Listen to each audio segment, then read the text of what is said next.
This is Teachers Talk Radio, and you are listening live. This is Teachers Talk Radio, and you're listening to the Sunday Twilight Show with Maud. It is 5 p.m. on Sunday, the 25th of June 2023. You can join me using the chat function.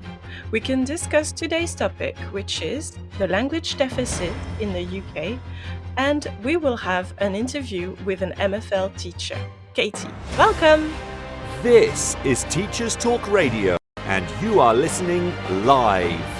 Tune in live at ttradio.org, or to join in the conversation, download the Podbean app and search Teachers Talk Radio. Follow the hashtag TTRadio. Tune in, talk it out with Teachers Talk Radio.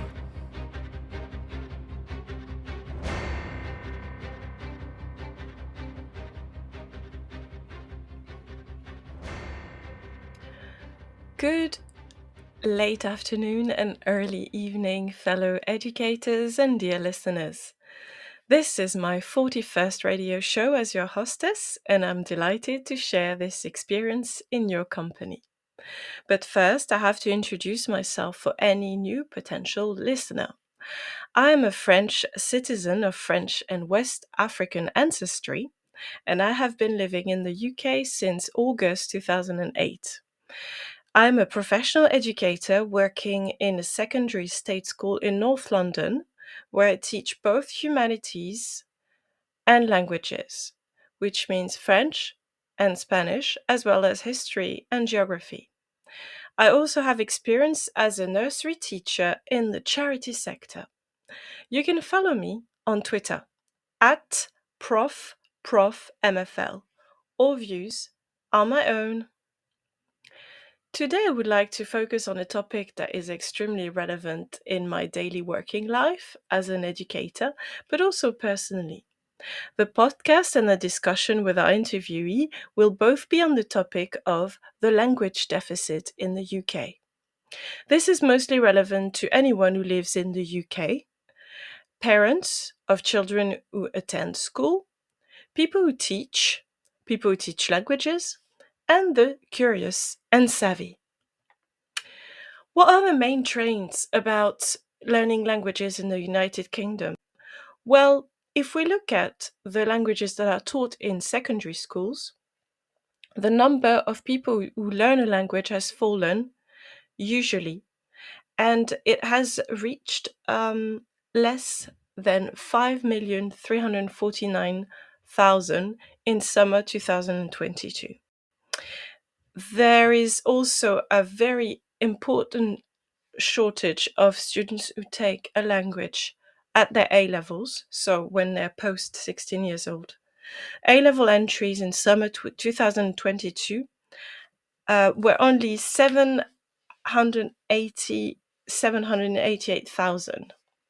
So we have a general choice from students not to take languages to study, and they go more for other subjects such as science, maths, further maths, biology, and maybe not so much into languages.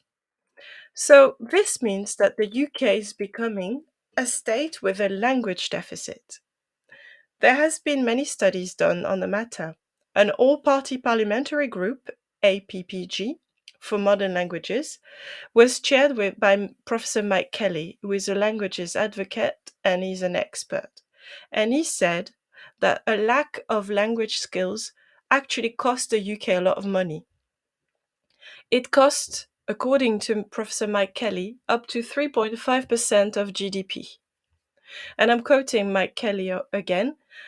Our language blind spot costs us a lot of lost business, and it will need a multi-pronged approach to turn this around. The APPG, which stands for the All-Party Parliamentary Group, report sets strategic objectives to achieve this in the areas of education, business, and public policy. Some countries have more than 90% of their population that speaks more than one language. I'm thinking of Luxembourg or Switzerland. But other countries, such as the United Kingdom, have less than 8% of people who speak more than one language. So this is not a good thing because it's a lack of diversity in languages and a lack of skills that you can use on the job market. What languages do we learn in state schools in the UK? Well, it's still Spanish and French, which are the majority of the languages taught, but French is losing ground. More and more students prefer to study Spanish because they have this idea that Spanish is easier to learn than French. The British Council also lists Mandarin and Arabic as two non-European languages that are becoming more popular at the moment. There's a report published by the British Council called Languages for the Future. And in that report, it says that we need to strengthen languages in colleges and universities because too many universities are cutting costs by firing the people who work in their language department or by just cancelling all language learning.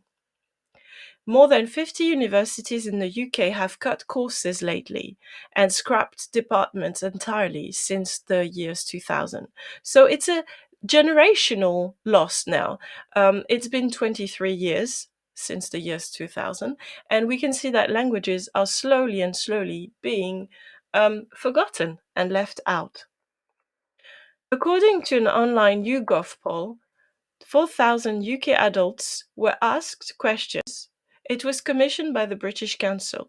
Out of these 4,000 UK adults, three-quarters of them, which means 75%, were unable to speak in any of the languages they learned at school, not able to speak a normal conversation.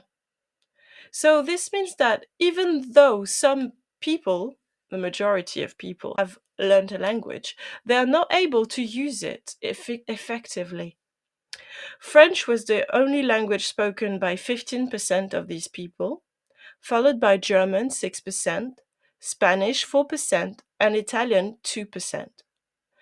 Now, there are other languages, non-European languages, such as Arabic, Mandarin, Russian, or Japanese, that are spoken by 1% of the people asked.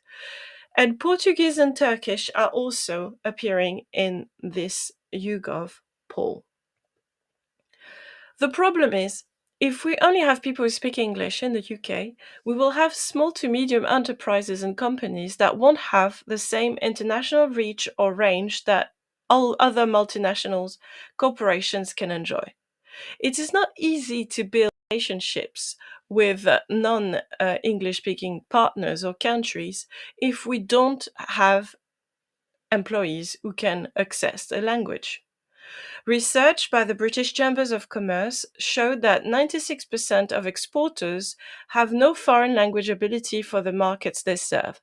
I'll give you an example. It would be an English company selling maybe to a country in South America, and no one in the department who is doing sales is able to speak Spanish. So this language deficit affects all of us, and it affects companies. Now, what should we be doing? Well, we should, because now the UK is not part of the EU, we should also try to look at non-European languages. And remember that French is still spoken by 270 million people in the world, in Asia and Africa. Spanish is spoken by 500 million people in the world, in South America and in other parts of the world. So it's still languages that are European languages, but are also spoken outside Europe. Now, we should be doing more business in Asia, Africa, Central and South America. So we still need to have language skills. What is going on in schools to tackle the language skills? Well, as I said earlier, less than 10% of students in year 11 are studying French GCSE and use these skills effectively to achieve a B1 level on the European Frame of Reference for Languages, which means that 90% of the children who are studying French for their GCSEs do not have a level that can sustain a conversation. So even those who are learning a language at school do not learn it in the right way that can equip them with the right skills. This is the lowest of any other EU country, by the way. So it means that the way we teach is not nurturing enough, it's not effective enough, but also it's because of its emphasis on exams, it is focused on exam learning, and it becomes quickly boring and soulless for the students, but also for the teachers as well. If we look at figures published by the Department for Education, it shows that languages are one of the most badly affected by shortage of recruitment shortages. In schools weeks, it's an analysis that was published in 2018. It showed a trend that showed that there was less and less teachers who were interested in becoming an MFL teacher. And as a result, there was less and less schools that wanted to invest in an MFL department. And as a result, because the departments are not nurtured and the students are not motivated to take the language, and then no one wants to do it for their A levels. Most data about language learning in school was done pre-COVID, so it might have an even worse effect because a language is something we practice daily. It's something personable where you need a strong relationship with your teacher in order to progress and in order to enjoy it. And having the disruption caused by COVID might have affected language skills even more. Language learning is difficult because language learning is incremental. You can't study a language for a month and then forget about it for 6 months and then take it up again. It wouldn't be effective. Language needs to be learned every day, regularly, practiced. It needs to be nurtured with listening and speaking practice. This is something that is a spiraling way. We start with no knowledge and then we add bits to it, and by practicing regularly, we build up. It's about immersion as well, retention and exposure, which means that it takes a lot of graft. Also, learning a language is something that can be biased because not um, all genders are interested in language learning at the same level or in the same way. It's also there's a social class bias. We notice that more middle class people or more elitist people are interested into French, whereas some other languages are preferred by working people. There's also a geographical bias. People in smaller cities and rural areas do not see the point of learning a language, whereas people who are urban, cosmopolitan, and who travel a lot see the point of learning a language. And it's also a skills bias because the skill of speaking language is not always seen as useful by everybody. So the latest figures shows that the proportion of 16-year-old students studying a language has dropped back to 40%, 47%.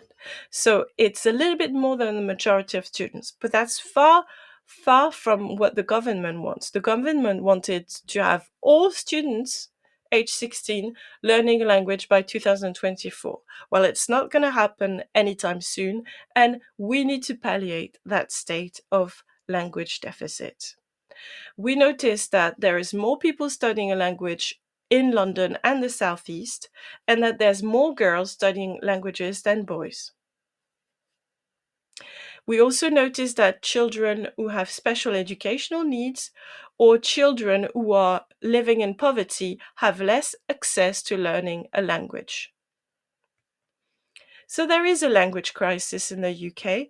There was a report published by the Higher Education Policy Institute entitled A Language Crisis question mark by Megan Bowler, and we can now answer for Megan Bowler that there is a language crisis.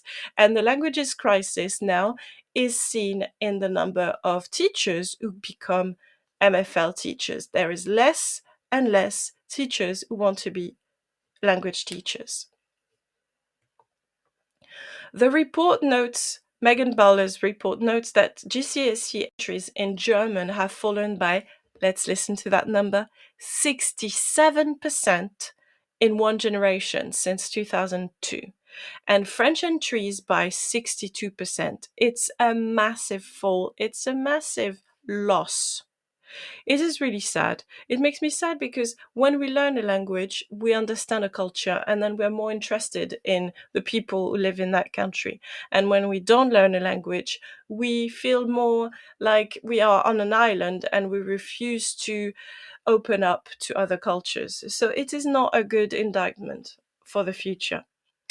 There is also a problem with the fact that more richer schools, grammar schools, private schools offer more languages, whereas schools with less means financially or schools in an area of high deprivation offer maybe one language at best and sometimes none. So there's an inequality of access and a lack of choice.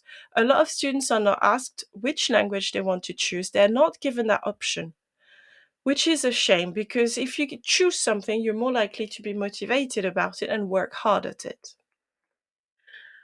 Schools with a lot of children on free school meals, so children whose income, the family income is less than £8,000 a year, have less access to learning a language. So there's a big inequality in access to learning a language. Now, it's not all dark and depressing. There is also hope. The Mandarin Excellence Program, that was started by the Department for Education and the Chinese states, offers free teachers, Mandarin teachers, who can come to schools and teach Mandarin lessons. It is a very good program, and we can see that it is very popular. Mandarin language is subsidized by UCL, the Institute of Education, and the British Council, and also by the Chinese state. So this makes it very good for schools because they do not need to pay for the Mandarin teacher.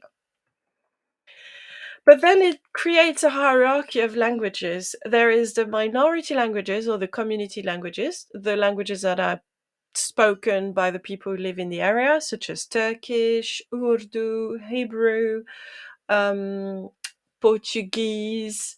And then there's the languages that are offered by the school, usually French and Spanish. And then there's the languages that are new and brought up by these other support systems, such as Mandarin. So it creates a hierarchy in languages, and not all languages get the same support as others. So, what is the language myth? It's the myth that by just um, being immersed, children will learn a language. It doesn't work like this. To learn a language, children need a lot of motivation. They need to work from nothing, for starting with sounds and vocab, easy words, and then they need to have a grasp of the grammar, and they need to practice, practice, practice, be exposed to the language, and then they need to travel to the country and spend time in it. And unless all this work and all this support system has been put in place, it is very difficult to become fluent in any language. So, without further ado, we're going to introduce our interviewee of the day. It is a very important subject, languages, because obviously I'm teaching languages, but because it represents politically what's going on in the UK. Since Brexit, we might even think that languages are even less popular than before.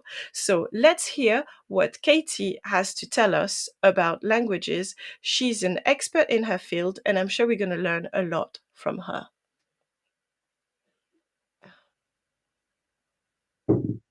So, thank you, Katie, for answering my questions today. I know you're very busy and I appreciate your time and dedication to the cause.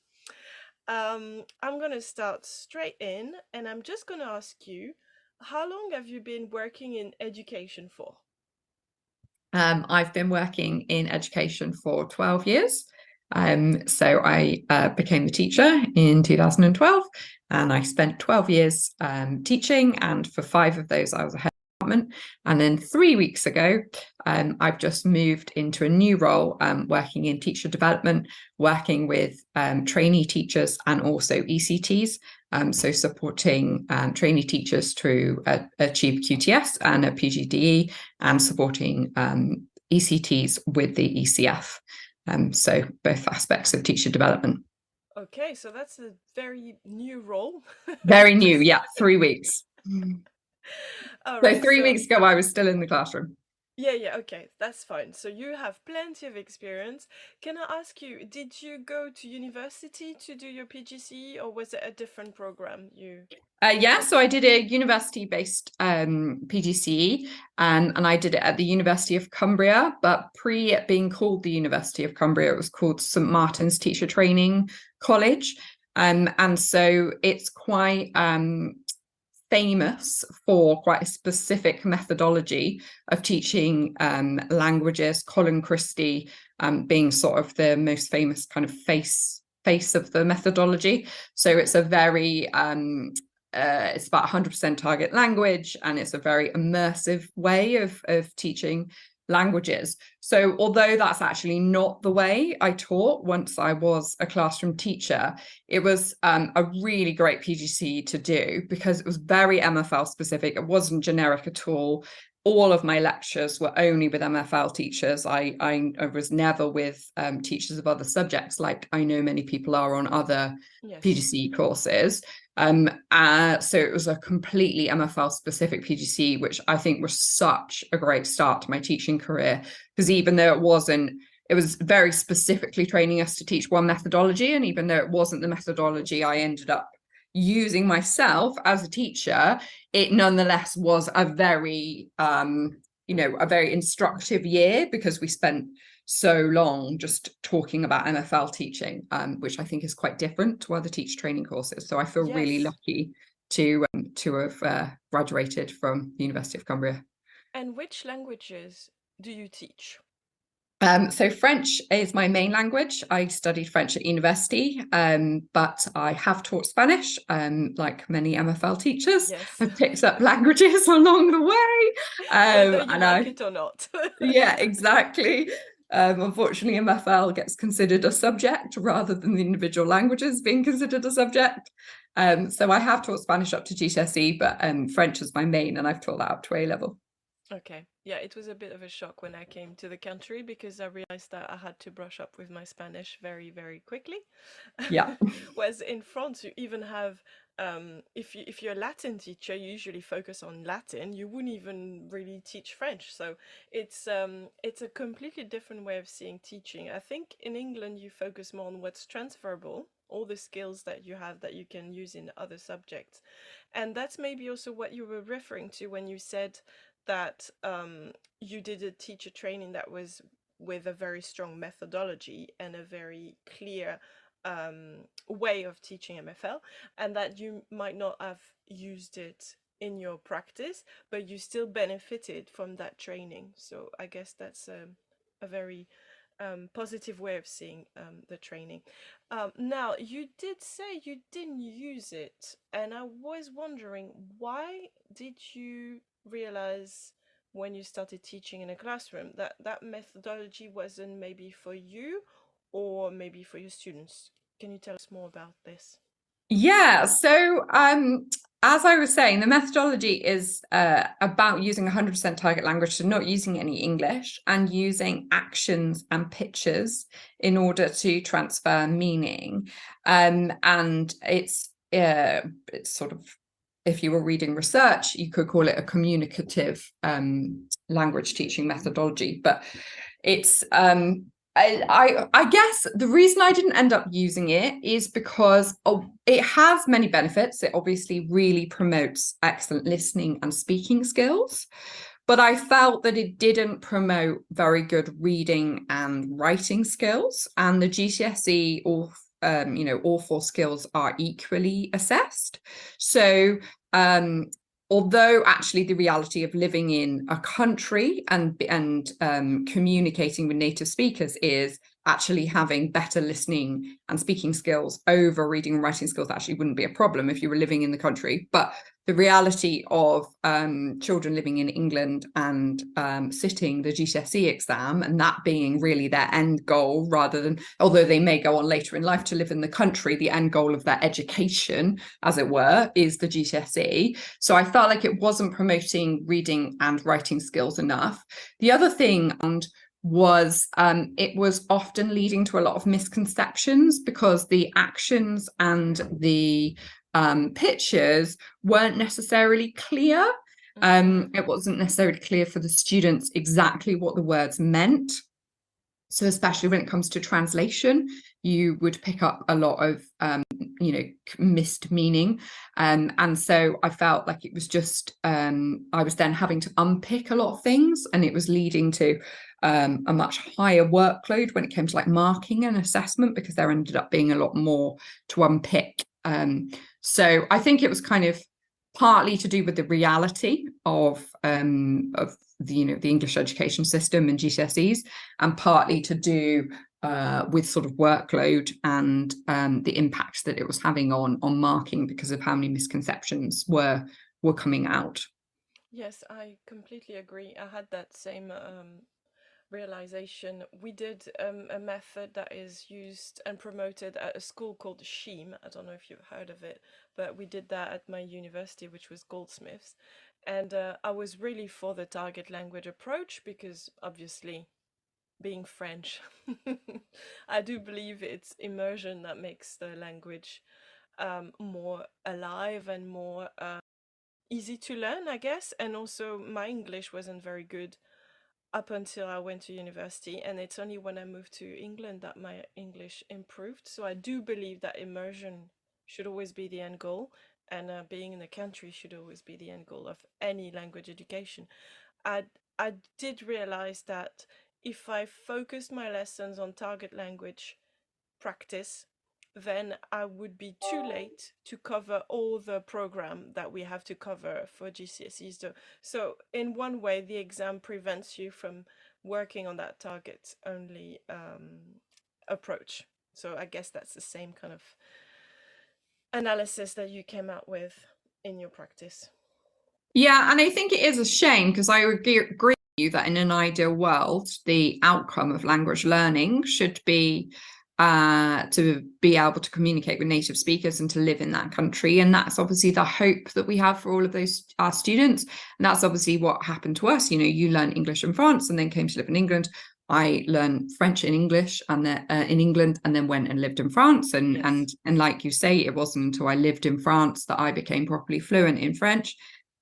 So obviously that was the end goal for us, and I would love that for all of the students that I teach, and it does happen for some of them, but it doesn't happen for that many of them. And I Yes. think that I think it's a bit of both. I don't think we should, lower our expectations and close off that opportunity for students. Of course, we should still create opportunities for them for that to be possible, in the same way our teachers made it possible for us.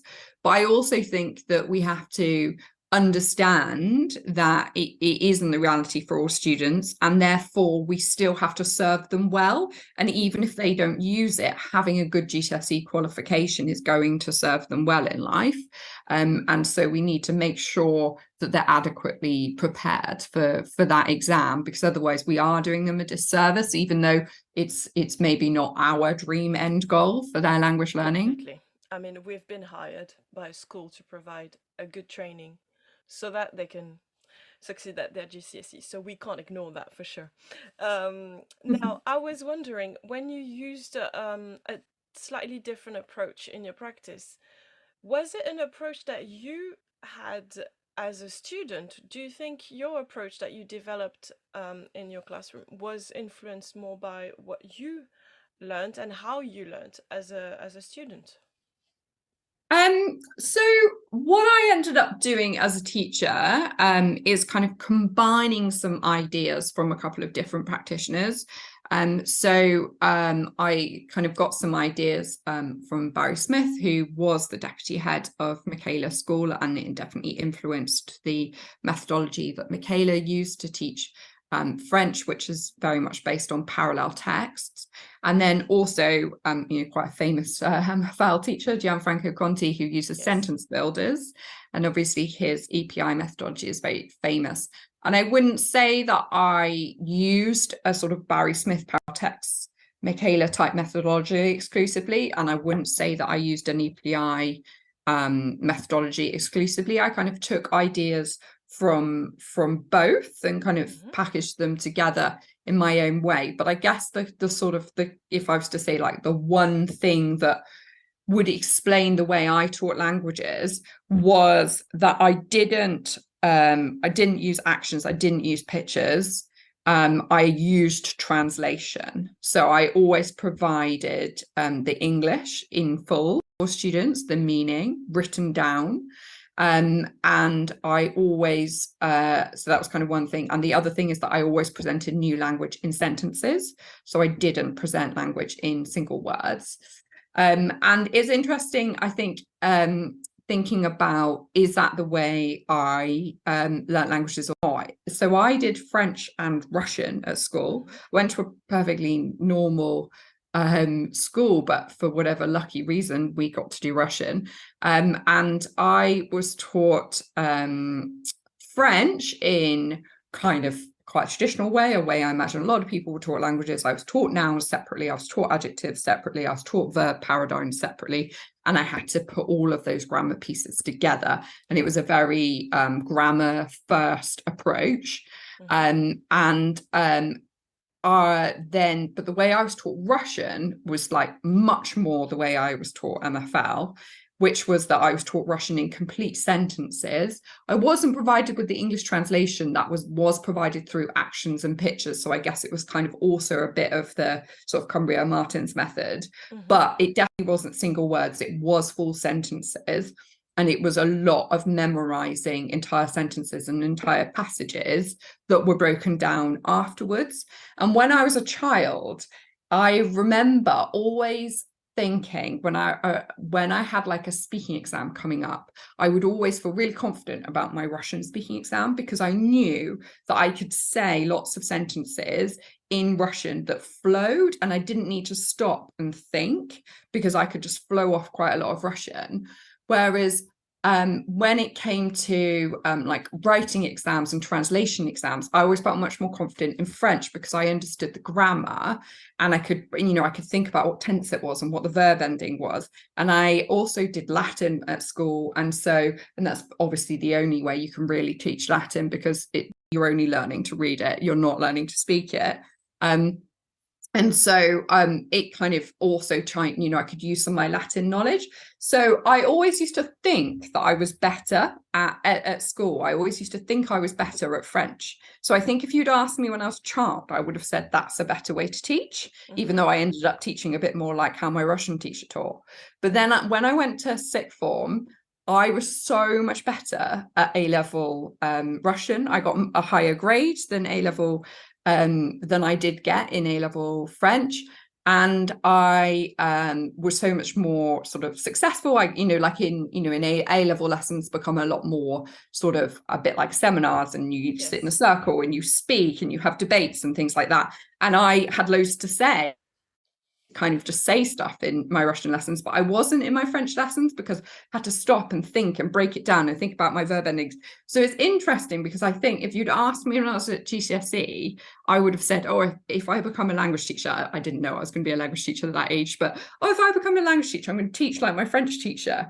But then when I did A-level, I realized, actually, when it comes to production and making rapid progress, the way my Russian teacher taught, which is quite similar to the way I ended up teaching, it leads to much more rapid production and much more confidence with speaking.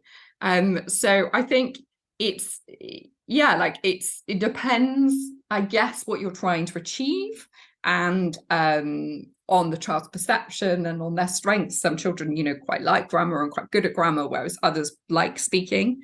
But yeah, so actually I was taught two different languages, two different ways, and I've ended up teaching the way I was taught Russian. That's fascinating. And I wonder if your teachers chose their method just because they were more confident in using one rather than the other. Because now I can see that we normalize or we professionalize the way we teach a lot. So you end up having departments where everybody does the same thing, and then your Russian teachers or your Spanish teachers or your French teachers are all going to apply the same method, and that could be a loss eventually because, as you see in your own experience, you had two different styles and you benefited in different ways, and it allowed you to reflect on how to learn as well. So having the same method in one department could actually be detrimental, I'm thinking. Yeah, I hadn't even thought about that, because as a head of department, I have always insisted on the same methodology for all languages. And in my most recent department, we were teaching only French and Spanish, and those languages have enough commonalities that it Yes. never really felt detrimental that we were using the same methodology. But where I was head of department in a school prior to that, the school also taught German as well as French and Spanish. And I did often have the German teachers coming back at me and disagreeing with not disagreeing that the method was effective, but questioning sometimes this doesn't quite work for German, and actually you're creating more for us, because the way we used to teach German maybe is better. And actually I hadn't really thought about that. I hadn't thought about it in terms of specific languages. I'd always thought about it in terms of end goal, because I think I've always taught in inner city state schools, where you often don't get a huge amount of hours given over to MFL teaching, and also often where the students have so much going on in their lives that the time they are in school really is the optimal time for learning, and that not a huge amount of learning happens outside the classroom, because doing things like homework and stuff often isn't very practical for them. So that's why I've chosen a methodology that kind of leads to quite rapid production, because then it means that they can make progress in the short amount of time I have with them. And when I did Russian at school, we did only have 2 hours a week, and we didn't start it until year 8. Whereas with French, we had 4 hours a week, which seems bonkers now. I don't even know how they fitted in any other subject, because I also did 2 hours a week of Latin. Was I only in language lessons? It feels like maybe Seems I like was. it. Yeah, I know. Where did they fit all of this in? I have no idea. I'd have to go back and look at my timetable. But we had significantly more French, we double the amount of French lessons as we had Russian lessons. And we also started in year 7. We did an extra year of it. So I guess I've always assumed that the reason my French teacher and my Russian teacher chose 2 different methodologies was because my Russian teacher had a lot less time to get us to the same goal. We still sat our GCSE at the same time. And so I guess I've always assumed that he made that decision for the same reason I've made that decision, in terms of needing to make progress really quickly and needing to produce really quickly.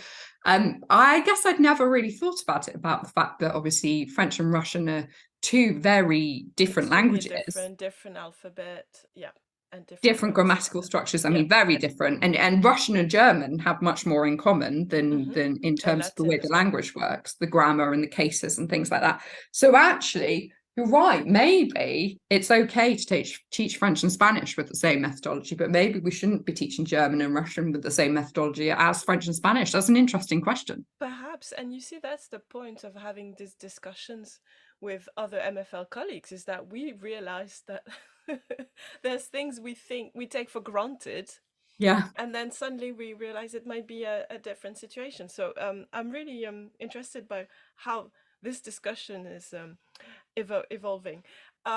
So you did say that you didn't know you were going to be a language teacher when you were doing Latin and French and Russian, although you were definitely spending a lot of hours on linguistics. Yeah, I was definitely spending a lot of time in language lessons. That's true. You did. So is there any influential teacher you still remember from that time? Yeah, definitely. So I didn't know I was going to be a language teacher, but I did always know I was going to be a teacher. So it just changed which subject all of the time, basically depending on my favorite subject at the time.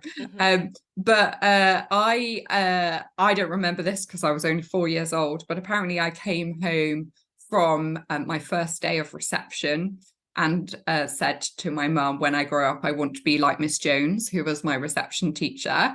And I don't remember Miss Jones in the sense of I couldn't tell you what she looked like or what she taught me, but I definitely do remember the kind of like feeling like of just every time. I ended up later on in life doing some work experience in my former primary school, and I just remember walking in and she wasn't there anymore, so I've never seen her since, but like just that kind of walking past my reception classroom and sort of remembering, oh, those were good vibes. Like, so I think she was definitely the first person that like made me like school. And I think a lot of teachers actually liked school because they're willing to. I feel like teachers either absolutely loved school, which is why they want to go back to school, or they absolutely hated school, which is why they want to help students. But I feel like people in the middle who kind of felt neutral about school, like who was like, oh, school was school, you know, I learned stuff, it was all right, it served me well in life, but I'm not super enthusiastic, nor did I hate it, don't tend to become teachers. You kind of tend to be passionate one way or the other. It seems like a Marmite situation. Yeah, definitely. So I'd say Miss Jones, definitely my reception teacher, made me passionate about learning and school and made me want to just be a teacher in general. And then my most influential teacher, would say is someone called Richard Wheeler, who he's about to retire this year as assistant head from a school called St Mary Redcliffe in Bristol, and he's also, I say retire, he's actually got a new job at the University of Bristol working with school partnerships between the university and Bristol.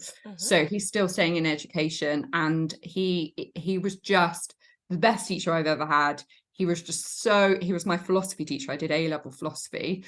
And he was just so good at explaining things. Obviously, philosophy is a really hard concept to explain to 16 to 18-year-olds.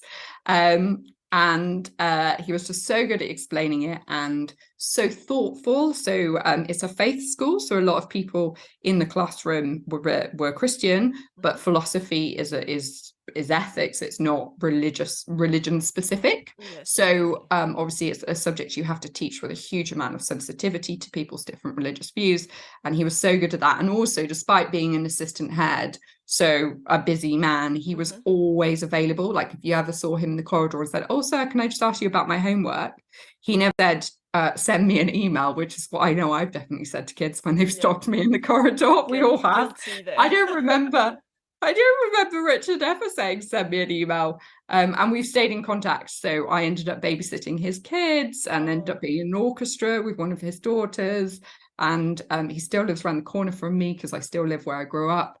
So I still see him on the street, and he's met my baby, and I think I feel like whenever I've had a hard day at school as a teacher, I've always just thought, Richard's done this for his whole career and seems to love it. Like, it must be possible to do this forever and love it. So I always sort of remember just how passionate he is, despite the fact that he's nearing retirement age. So he's definitely more than influential because he's become a friend as well. Yeah, absolutely. Yeah, which is why I'm calling him Richard, not Mr. Wheeler. Yes. I don't call him Mr. Wheeler anymore. I did, though, as a kid, obviously. Of course you would.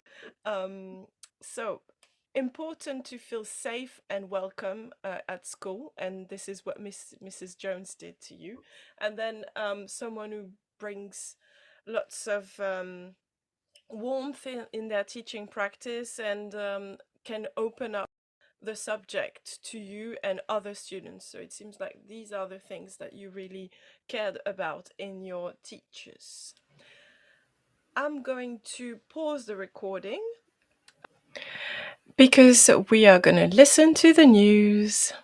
It's time for a fresh start to language learning. Pearson EdXL's new student-centred French, German and Spanish 2024 GCSEs cater to the needs of all learners, regardless of their background, ability or reason for studying.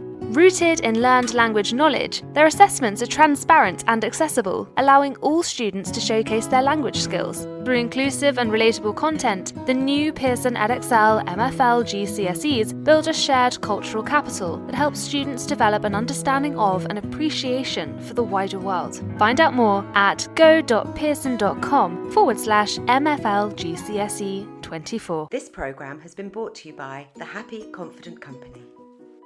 Our clinically approved, ready-to-go wellbeing and mental health programme will help your pupils thrive. In only 10 minutes a day, you'll be able to deliver social and emotional learning and wellbeing tools throughout your school. To find out more, visit us at www.happyconfident.com. This is Teachers Talk Radio, and this is Teachers Talk Radio News.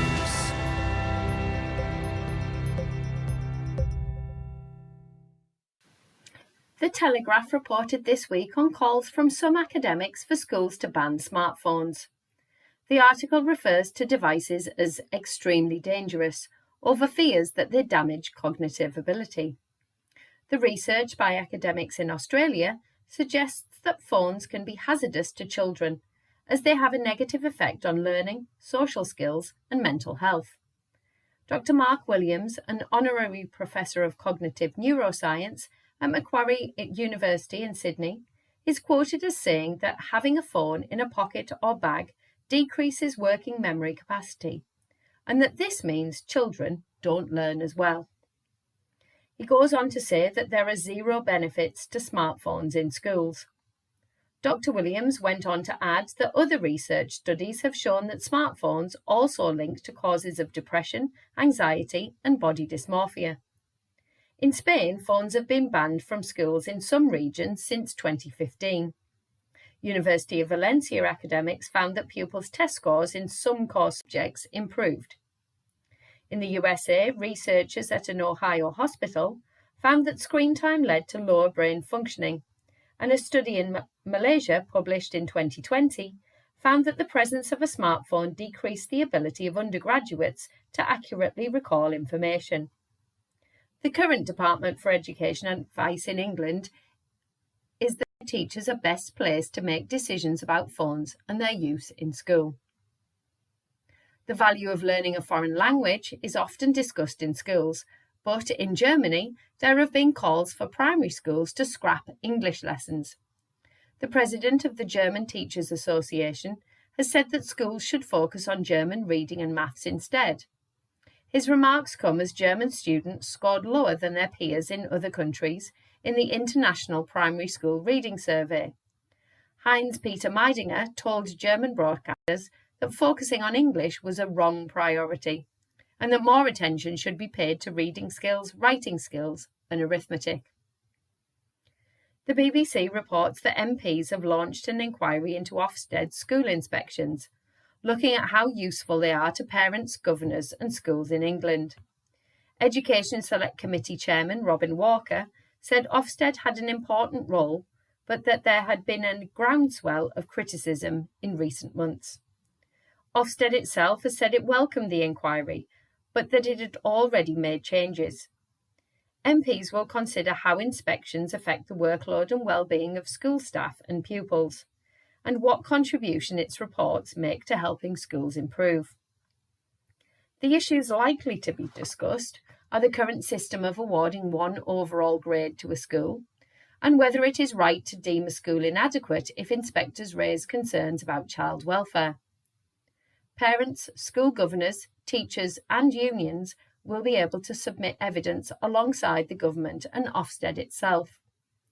Ofsted have already made changes, particularly to the complaints process, but the NAHT's Paul Whiteman said the changes didn't go far enough. Finally, in the West Midlands, the BBC reports that a 91-year-old former teacher is helping children develop their literacy skills from a living room. Diane Idols has 5 pupils she reads with over an online platform aimed at helping children progress with reading. She said the volunteering work had filled a huge hole in her life after the death of her husband. Mrs. Idols volunteers through the Bookmark Reading Charity, which matches trained volunteers with primary children struggling with reading. This has been your Teachers Talk Radio News with Jo Fox.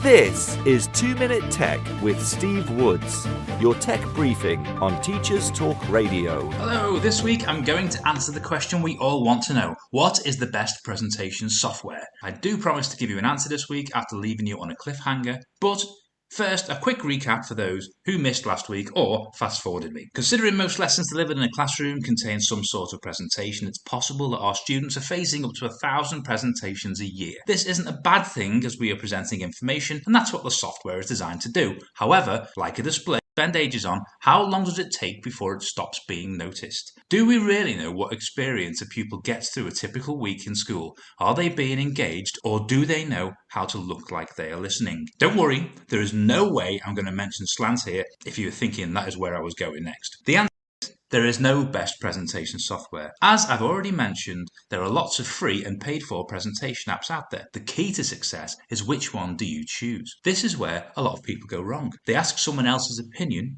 What works for one may not work for another. The choice you make depends on two key words: purpose and audience. When you choose the method of presentation for a lesson, you need to be thinking about the best way to grab focus. In the end, our job is to encourage long-term remembering. So if the lesson is about remembering short text-based facts and you have powerful images that back up what you're saying, a loop-in PowerPoint presentation or equivalent may do the job. Do you want to embed a lot of web links and videos? Why not take a look at Wakelet, a free way to collect web links together and share them. You can present with it and then hand the link off for self. Most app developers today aim to make their apps intuitive, so changing things around shouldn't be too hard for you to get to grips with, and you may just find engagement rises, and in the end, that's what it's all about. What do you do to engage pupils? Let us know at TT Radio Official. I'm Steve Woods, and that was 2 Minute Tech. 2 Minute Tech with Steve Woods, your tech briefing on Teachers Talk Radio.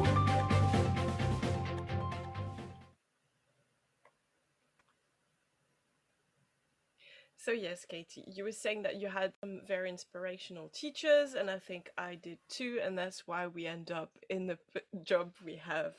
But you've been in education for 12 years, so now I would say you are pretty much an expert on MFL. I have a question because at the moment we see that there's less and less people who are interested in taking French for their A levels. It's a struggle to fill classes in many schools for A levels. French, Spanish is still popular, but not as much as we would like it to be. German has basically disappeared from my local area. There's almost no state secondary school in North London that offers German as a foreign language. So what do you see and what have you seen over the last 12 years as far as MFL is concerned in the UK? Well, I think that, all of what you say is definitely true in terms of a national picture of languages. And I think for me, the biggest changes that I have seen as an MFL teacher in the past 12 years are all definitely political. And I think that that's the challenge of being a teacher, is that politics plays massively into what we do. So when I say political, I mean, for example, a change in languages being compulsory at GCSE to then becoming optional at GCSE. When that happened, that also did come with them then becoming compulsory at Key Stage 2, but there's been a lot of challenges for various reasons with the implementation of languages at Key Stage 2. So that hasn't been as successful as it should have been. And so I think that's one of the things that has, obviously influenced. Once you make it optional, then clearly less students do it. And if less students are doing it at GCSE, then obviously less are doing it at A level and less are doing it at degree level. So I think that's one political thing that has influenced language teaching. I think other, not wanting to open a can of worms, but the other political thing is Brexit. Yes. I think it depends on the area, perhaps less so in somewhere like London, which obviously is still very multicultural and very multi-ethnic and predominantly Remain in terms of people voted. Certainly in many areas of the country, that, as we know, as we see in the media, Brexit has for some people sort of almost validated racism. I don't know if that's the right way of putting it, but as in it's your way and it's a valid way, so just through your thoughts. I think some people now, racism always happened, obviously, but I think in some areas that were predominantly Leave areas has kind of led to people being much more outspoken about racism, outwardly racist, whereas they may have been privately racist before. And I think that, that in those areas, that does influence children's attitudes towards languages or towards sort of otherness. I think Yes, definitely. perhaps children not being racist, but maybe being sort of slightly xenophobic, or their Yes, parents I being would xenophobic. say it's xenophobic more than, because Yeah, there's not many differences between a French person yeah, and a yeah, person true, in true. the It UK. is more, I guess. Yeah, so I think that's, that's quite like geography specific. I think that doesn't influence all areas, but that has played a role. And I think the reason that it's played a role is less, that's obviously still a minority of people behaving like that. But with social media, which is another thing that has changed in the time I've been a teacher, the kind of massive explosion of how accessible social media is and how visible social media is. And therefore, that even if it is a minority of people holding those negative views, because of the internet, a large number of people and a large number of young children can see those. Yes. So I think that's played a role as well, sort of the internet. And I think the other thing is obviously the pandemic, which has influenced children and adults in a whole number of ways in terms of mental health and attitudes towards schools. So that's not specific attitudes towards language learning, it's just an attitude towards school and education in general. But obviously that impacts all teachers and all including language teachers. I would also add the fact that we couldn't travel for 2 to 3 years. So even the ones who can afford to travel to France or Spain on holidays, we didn't have that opportunity because of the COVID lockdown. So a lot of interest that could have been nurtured by traveling Yeah, was stifled, and it's definitely had an impact on all social classes. It's not just the yeah, ones who go to France every summer or Spain. It's everybody's been affected, and it's had a negative impact um, in languages particularly. Not only languages, I mean, we know the same in English and science and yeah. Well, sports, but trips, just generally, trips, I think. exactly. Yeah, like obviously trips abroad have always been difficult for financial reasons. So clearly, as you rightly said, they've never been an opportunity for everyone. But I think even if you weren't going on them, just hearing about them and knowing that they exist showed to you that there are other countries, Yes. even if you never went on those trips yourself. And so I think that you're right, is that just it doesn't matter if you were never going to be the one that was traveling. The fact that nobody is traveling is going to influence your views of other countries existing and therefore taking an interest in them. So yeah, so I think all of those things in a multitude of different ways have impacted schools and have impacted language teaching, which unfortunately is all quite negative and and contributes to a decline, which you were explaining before. I don't think there's one thing that we can pinpoint on on the decline, the national decline of GCSE and A-level uptake. I think it's a multitude of factors. But I would say, thankfully, in my own career, so that's kind of the national picture, and I have definitely seen the national picture over the 12 years. But in terms of my own individual context, and I've worked in a number of schools. I've worked in about 5 different schools. We change schools every 3 years, and I've been head of department in a number of different schools.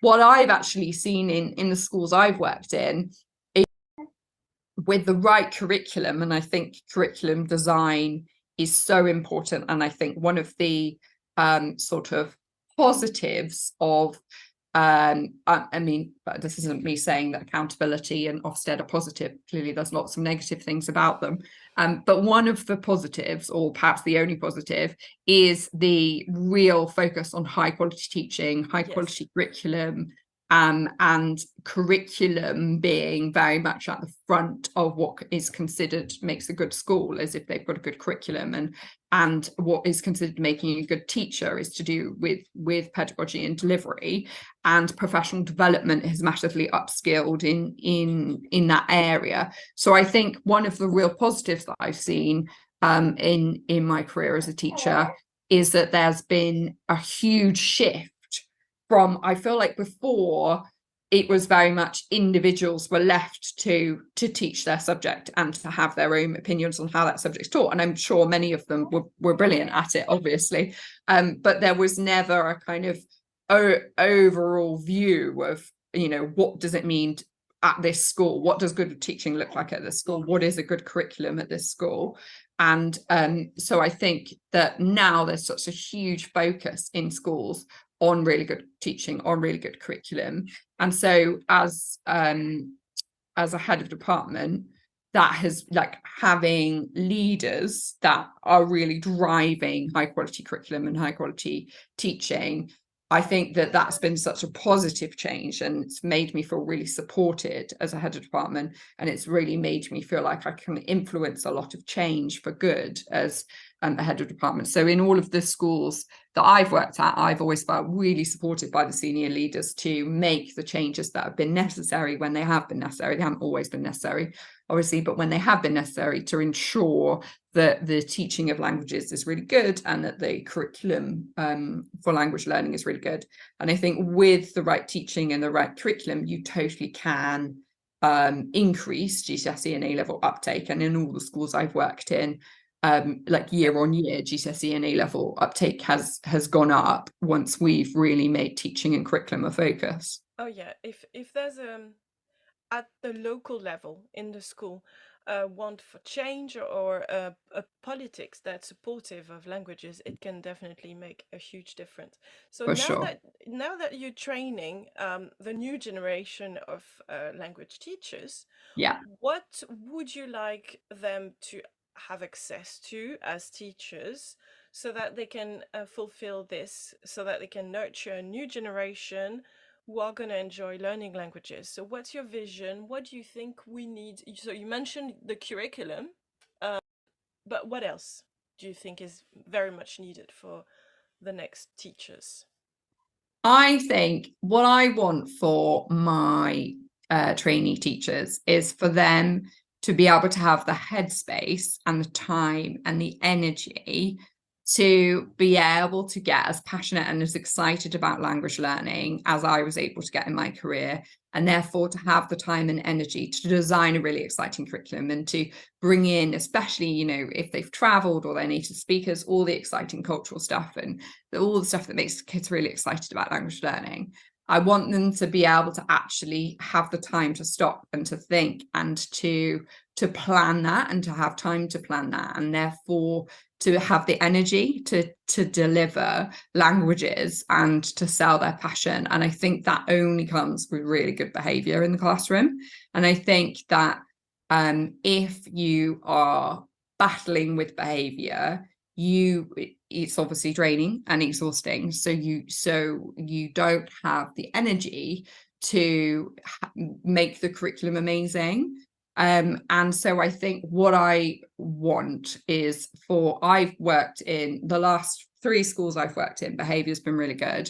Mm-hmm. And one of them, it was a reasonably, I guess, many of the students came from homes where their parents promoted education and really sort of encouraged them to behave. So one of them, a lot of the positive pupil behavior did come from parental support in addition to the school support. But the other 2 was really, I'm not saying the parents weren't supportive, obviously that always plays a role, but the other 2 really was down to the senior leadership and the behavior systems that were in place. I think a school in an ideal world has parental support with behavior, but I think it can be achieved without parental support as well.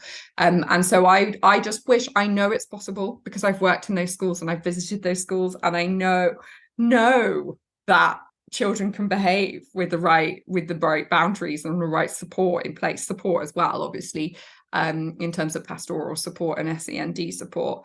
But it really upsets me when I hear about people who are not enjoying teaching because of behavior, not because they don't love their subject. And not because they haven't got great ideas about how to teach their subject, and not because they're not capable of teaching their subject really well. And so I just wish that, I right now I can think of at least 20 schools that I've visited where behavior is brilliant, and that's not because of by accident. That's because the SLT have worked to make that happen. And so I just wish that nationally that was happening, because it's not fair on teachers and it's not fair on children.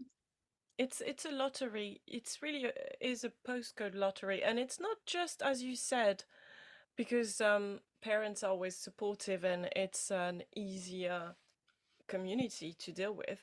It's down to following a strict behavior policy at all levels in the staff, and also making sure that everybody agrees. And when people do that, it works, doesn't it? Yeah, You've seen it. I have. I really have, and I'm not seen it in one place. I've seen it in multiple places. I'm also a governor for a trust where it happens in all 50 of the schools in their trust. Like it's not happening on a micro level. In some areas, it's happening on a macro level. In some areas, there are hardly any schools where there is poor behavior. I mean, there's always going to be obviously some poor behavior, because like there's so many factors, children are still human beings. Human beings, exactly. But the issue is, can teachers teach their subject, and can they do it so that they're still passionate even after 5 years or 7 years? And if you talk to teachers, I mean, you're on social media, you're on Twitter, that's how we met. And you can see all these teachers who are losing faith in what they do. And I think there's nothing worse than that, to hire someone who wants to do a good job, because most teachers do. Yeah.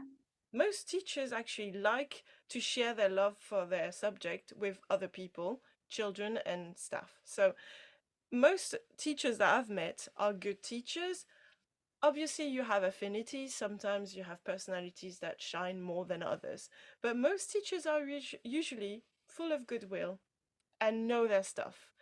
And yet, they can't seem to be able to do their job because the structure's in place. So I completely agree with you, and I hope we can find a national solution. I would say even an international one, because it's the same issues in America Oh yeah. to a certain I degree. mean, It's if even not more worse extreme. sometimes. Exactly. It's always Yeah. worse in America, isn't it?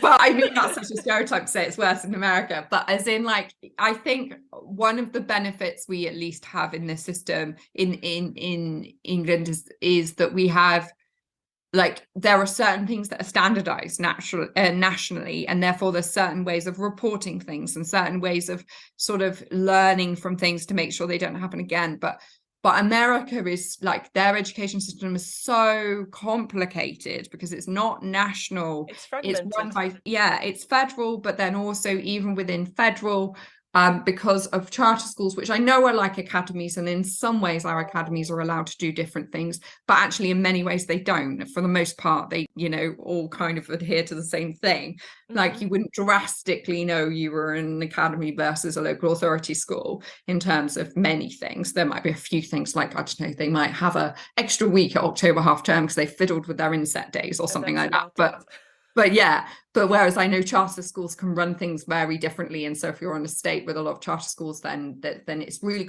basically it's a very complicated education system. And so I often see when they tell, when you read on social media American teachers telling awful stories about things that have happened, in the same way obviously you read English teachers doing, you at least know, like, I could say to that British teacher, you need to tell the union about this, or you need to tell Ofsted about this, or you need to, that's a safeguarding thing, you need to tell this person, like, I feel like the systems aren't perfect, obviously, No, but at they're least centralized. Yeah, they're centralized, so at least I feel like I kind of know how to help them. But that makes the situation seem slightly less desperate. But with some American teachers, you read the comments of I wouldn't comment because I feel like I don't have anything to add because I don't teach in America. But when I read other people's comments who are American teachers, it's just so disparate because it just depends on the situation. Yes. And that must just make, if you're in a challenging situation, make you feel so desperate, because how do you get help? Whereas at least in this country, you would, kind of know how to get help. You do. And this is why I was joking that it's more extreme, and we do not have to deal with, obviously, all this thing about gun violence in the UK. But internationally, we have the same issues with behavior in France. I hear a lot of teachers complaining in France. We've had also head teachers committing suicide in France. We've had this. It happened in the UK as well. So there is a general malaise, and it's something we can't deny, and we have to work on together as teachers. But I feel like we also need support from all parts of society, parents as well. And I know you're a parent too. Mhm. It's tricky when it's about your child because obviously you go into a protective mode, but we know that parents also have to be on the side of the teachers, because at the end of the day, teachers want their children to do well. um Most teachers do. So what would you, if you had a magic wand, let's say, and if you could be education secretary for a few weeks, what would you try to do to sort out the whole issue about behavior and lack of time for teachers to do their job properly? I think well, money, obviously, that's what anyone's going to do with a magic wand. And I think money for pastoral and SEND and safeguarding and all of the sort of the wider welfare that takes up a huge amount of teachers' time. I think one of the things that I was so lucky at my previous school, and you know, a real ethos of my previous school was about teachers are here to teach. We have these strict behavior rules so that children behave and so that you can teach. But of course, we had children who couldn't follow those rules for various reasons and therefore needed various additional support. And of course, we had children, you know, who you know, had experienced trauma and things like that and needed various therapeutical support. But we had a massive SEND department and a massive pastoral department. And so obviously it was still part of my job. I still liaised with them, but actually a huge amount of that workload was done by them, meaning I had so much more time and capacity for just teaching. But the reason that we could afford such a massive SEN department and such a massive pastoral, you know, non-teaching pastoral staff is because we're startup schools, and startup schools in the first 3 years get additional funding to help them get off the ground. That money's not going to last forever, and they will end up, I would assume, unless they can find the money from somewhere else, having to reduce that team, and then that pressure will probably come onto those teachers. So I think for me is the size of that SEN department and the size of that pastoral department that we were able to fund, that should be funded for every school forever. So I think that would be one thing, is having a huge number of non-teaching staff to support children with all of the additional support that they need, because then you can have a strict behaviour policy but still be inclusive, because then you've still got the whole safety net and all of the support and all of the you know, you can put in all of these things in place, but it doesn't add to the teacher workload. So that would be one thing. And then I think the other thing would be increasing PPA time, which would mean more teachers, and we don't have enough teachers. So that would be really quite a big magic wand. But hopefully it would then make teaching more enjoyable nationally, because I think at the moment, as you say, it's a bit of a lottery. Teaching is enjoyable for some but not for all. And so and therefore those some people who it's not enjoyable for are the ones who are leaving. But hopefully if it was enjoyable for all, then that would mean we'd have enough teachers in order to be able to teach and have more PPA. And I think that was something, again, I was really lucky with my last school, because we weren't full, because we didn't have all year groups, because it was a startup school. And again, that's going to change once it's full. All teachers will be up to full timetable. So I think, having worked in a school which was lucky enough to have the money to have extra SEN support and extra pastoral support, and which was under pan, or had less students, and therefore was lucky enough for teachers to be under teaching load, but knowing that isn't the reality forever. So I don't know what's going to happen in the future, and I hope that the school will continue to be just as a wonderful place to work and for the children to learn in as it was when I was there. And you know, it's definitely got the right senior leadership who absolutely want to make that happen and who will do their best to make that happen. But I think that that's what I wish for everyone nationally, and I wish it for that school forever, rather than it, potentially in a few years' time, them not having the money to make that possible anymore. And I also just wish it for the whole country, so that everyone could run a school like that. Exactly. So you're saying that we need a proper social care plan, and Yeah. that's not just for schools, it's also for Oh, local yeah. All the other services communities. are unfunded Yes, too. mental health services, as we know, are under performing. So it would be a massive, I would call it like a green plan, the amount of money that after the Second World War we spent on social issues, rebuilding. It's almost like we've been starving our economy, and now we just need a proper funding to support all these people who need the support, and the earlier the better. We all know that. Children need to have the proper nutrition to be able to use their brain effectively. They need to be in a safe space. You broached all that. So it would be a massive social care plan nationally. And then also making sure teachers aren't burning out because of too much work and too little time.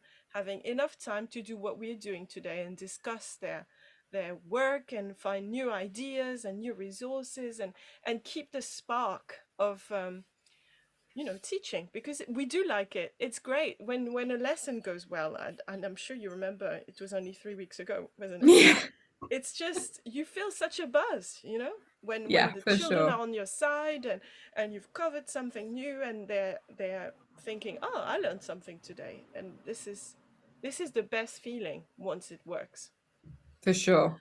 And I think the other things I would say, which were certainly sort of my motivators for moving away from the classroom, are pay, which obviously we're currently striking about, and also flexible working, which is getting better because there's some brilliant organizations who are working really hard to try and make that happen.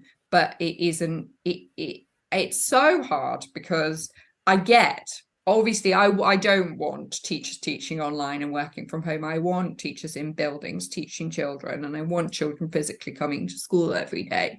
So just the sheer nature of how schools are set up does make flexible working really difficult. So I do completely sympathise with that. But I also just think that we are lagging behind any other profession in the sense of how flexibly we can work. And so I think we need to think more creatively about that. Like, I was really lucky in my previous school that because I didn't have a tutor group, I didn't have to be at school until 9 o'clock if I didn't want to be, because I didn't have, that was when period 1 started. So I didn't need to be there at 8:30 when registration started, which meant that I was able to take my son to school, to nursery, because most nurseries don't open until 8 o'clock. But for many teachers, they can't take their child to nursery because they can't drop them off at 8 o'clock or they'd be late for work. And so obviously we need teachers to be form tutors. This isn't me saying get rid of form time and start school at 9 o'clock, but it would be nice if it was somehow possible that all parents, if they wanted to do drop off at 8 o'clock, were able to. And it would be nice if, a lot of preschools finish at 4 o'clock. So, but if you've got a meeting after school, that's not necessarily possible. And so it'd be nice if meetings were, actually scheduled in the middle of the day. And I think that some of these things are possible for head teachers to make happen without needing help from the government. But I think some of those things do need help from the government, because I think, things like being able to do meetings in the middle of the day only going to come if teachers have got more PPA, and that's only going to come if we've got more money and more teachers. Sure. So I think there were lots of schools doing loads of great things for flexible working, and I think some of it, when it isn't happening, is just to do with head teachers not thinking creatively enough when they could be, and they could be using other ideas from other schools. But I think some of it generally isn't their fault, and it is to do with that there not being enough money for them to be able to literally give that time to teachers.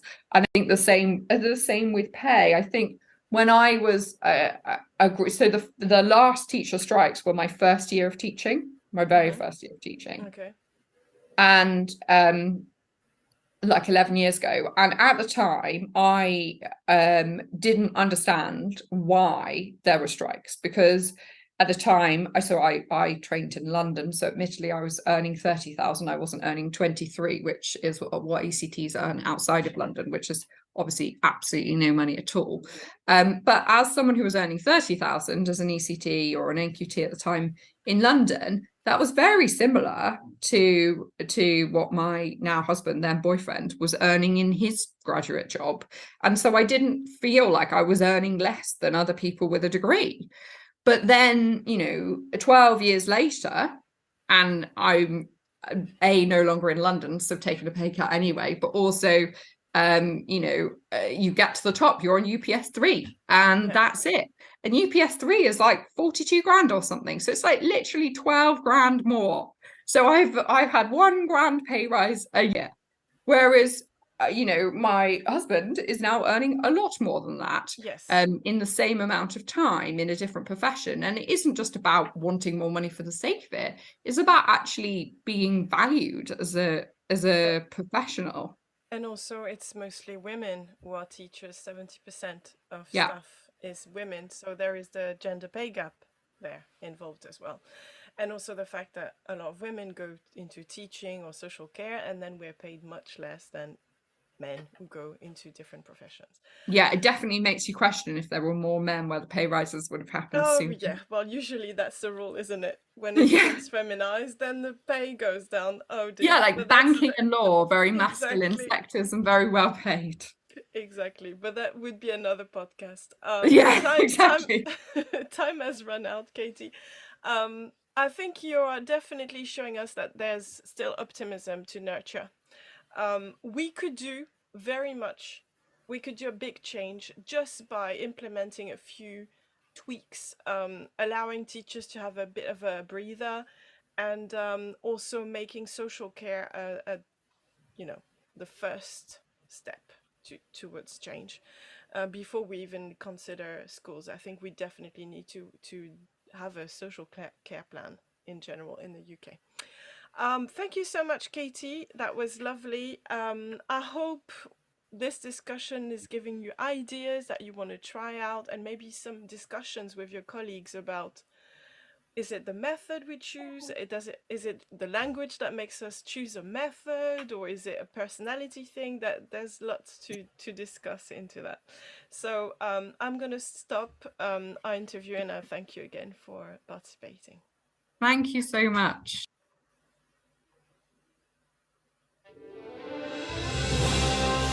You've been listening to Teachers Talk Radio. Tune in live and listen back at ttradio.org.